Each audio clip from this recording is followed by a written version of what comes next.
இனிமே பொருளாதாரத்தில் நல்ல மாற்றம் வரப்போகுது. ஏன்னா, பொருளாதாரம் எங்கெங்கெல்லாம் லாக் ஆயிருந்துச்சோ, அந்த லாக்ல ரிலீஸ் ஆக போகுது. குடும்ப ஒற்றுமையாக போகுது. இவ்வளவு நாளா உங்கள விட்டு பிரிஞ்சு போன உங்களுடைய குடும்பத்தில உள்ள எந்த உறுப்பினரா இருந்தாலும் சரி, உங்ககிட்ட வந்து மன்னிப்பு கேட்டு உங்கள்ட்ட பேசுவாங்க. இல்ல உங்கள மதிக்கல, உங்க பேச்சுக்கு மரியாதை குடுக்கலன்னு சொல்லி நீங்க யாரெல்லாம் நெனச்சீங்களோ, இனிமே அவங்கலாம் உங்களுக்கு உங்களுடைய பேச்சுக்கு மரியாதை குடுத்து உங்கட்ட அன்பா நடந்துக்கிருவாங்க. பொருளாதாரத்தில உள்ள பிரச்சனை வெளிய போகப்போது.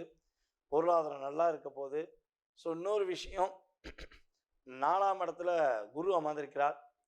4ல குரு அமர்ந்து உங்களுடைய வாழ்க்கையில இவ்வளவு நாட்களாக ஒரு தொழில் செஞ்சிட மாட்டோமா? அல்லது தொழில்ல வெற்றி பெற்ற மாட்டோமாங்கிற ஏக்கமும், கவலையும் உங்களுக்கு இருந்துச்சுன்னா, குருவின் பார்வை மூலமாக, அதாவது உங்க ராசியின் அதிபதியே குரு தான்.